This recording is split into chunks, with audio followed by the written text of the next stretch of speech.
Hello friends, welcome to our channel box office blockbusters. কথা বলবো বরবাদ এটির ওয়ার্ল্ড ওয়াইড মার্কেটের কালেকশনে। আপনারা জানেন global superstar Shakib Khan sir অভিনীত বরবাদ মুভিটি নিজেদের 46 দিন ওয়ার্ল্ড ওয়াইড মার্কেটে কমপ্লিট করেছে। সবচেয়ে বড় বিষয়, মুভিটি আজকে নিজেদের প্রথম দিন ইউনাইটেড আরব আমিরাত, ওমান, বাহরাইন এবং কাতারে কমপ্লিট করেছে। এই চারটি কান্ট্রি থেকে প্রথম দিন মুভিটি একটি মেগা ব্লকবাস্টার কালেকশন করতে সক্ষম হয়েছে, যার কারণে আমরা খুবই আশাবাদী লং টাইমে বরবাদ দারুণ কিছু নিয়ে আসবে, বক্স অফিসে একটি রেকর্ড ব্রেকিং কালেকশন করতে সক্ষম হবে। কথা বলবো এই সকল মুভির আপডেট এবং কালেকশন নিয়ে। ভিডিও ভালো লাগে তো লাইক করবেন। এখনও যদি বক্স অফিস ব্লকবাস্টার চ্যানেলটি সাবস্ক্রাইব না করে থাকেন, সবার আগে সকল মুভির latest update plus box office collection জানার জন্য আমাদের চ্যানেলটি সাবস্ক্রাইব করে নেবেন। প্রথমে কথা বলবো, আপনারা জানেন এই মুভিটি 46 দিন কমপ্লিট করেছে এবং বাজেটও মুভিটি 15 কোটি টাকা। সাকিব খান স্যার অভিনীত বরবাদ মুভিটি কিন্তু 15 কোটি টাকা বাজেটে বানানো হলো। লং টাইমে মুভির কালেকশন আরও বেশি আসতে পারে, কারণ 15 কোটি টাকা বাজেটের এই মুভিটি অলরেডি বক্স অফিসে দারুণ কালেকশন করেছে এবং প্রায় 80 কোটি টাকা প্লাস বিজনেস করেছে, যেখানে লং টাইমে মুভির কালেকশন আরও বেশি আসার সম্ভাবনা রয়েছে। এদের 46 দিনে মুভি বাংলাদেশ থেকে আয় করেছে 30 লক্ষ টাকা। বাংলাদেশের দর্শক বরবাদকে সাপোর্ট করেছে। সাকিব খান স্যার এই মুভিটি লং টাইমে একটি রেকর্ড ব্রেকিং কালেকশন করবে। আমরা আশা করছি বরবাদ বাংলাদেশ থেকে আরও বেশি আয় করবে এবং কমপক্ষে 65 দিন রান করবে।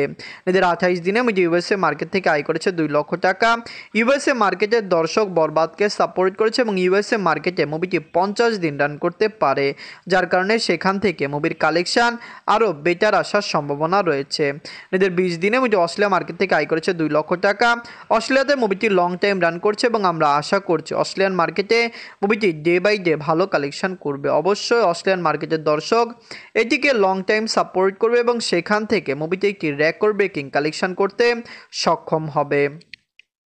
নিজের প্রথম দিনে ইউনাইটেড আরব আমিরাত থেকে আয় করেছে 10 লক্ষ টাকা, ওমান থেকে আয় করেছে 3 লক্ষ টাকা, বাহরাইন থেকে আয় করেছে 3 লক্ষ টাকা এবং কাতার থেকে আয় করেছে 4 লক্ষ টাকা। এই সকল কান্ট্রিতে মুভিটি আজকে কমপ্লিট করলো এবং নিজেদের প্রথম দিনে 4টি কান্ট্রি মানে আরব গল্ফ থেকে মুভিটি 20 লক্ষ টাকা প্লাস বিজনেস করেছে। দর্শকরা সাপোর্ট করলে আরব গল্ফে মুভিটি কমপক্ষে 50 দিন রান করবে এবং সেখান থেকে ভালো কালেকশন ডে বাই ডে আনতে সক্ষম হবে। এদের 46 দিনে ওয়ার্ল্ড মার্কেট থেকে আয় করেছে 54 লক্ষ টাকা। টোটালিটির কালেকশন হলো 79 কোটি 16 লক্ষ টাকা। আপনারা যদি এখনও বরবাদ না দেখেন, দেখবেন বরবাদ বাংলাদেশের ইন্ডাস্ট্রির একটি অনেক বড় প্রজেক্ট ছিল। 15 কোটি টাকা বাজেটের এই মুভিটি অলরেডি 80 কোটি টাকা প্লাস বিজনেস করেছে। সাকিব খান স্যার বর্তমানে যে বাংলাদেশের সবচেয়ে বড় সুপারস্টার এবং বাংলাদেশের দর্শকরা তাকে কত বেশি ভালোবাসেন এবং পছন্দ করেন, এটি তার বরবাদ মুভি দেখলে আপনারা বুঝতে পারছেন। আমরা আশা করছি সাকিব খান স্যার এই মুভিটি লং টাইমে আরও ভালো কালেকশন করবে। তো বরবাদ আপনাদের কেমন লাগলো? ওয়ার্ল্ড ওয়াইড মার্কেট থেকে মুভিটি দ্রুত কালেকশন করছে। আমরা আশা করছি আগামী 10-15 দিনের মধ্যে মুভিটি 100 কোটি ক্লাবে জয়েন হয়ে যাবে। ধন্যবাদ।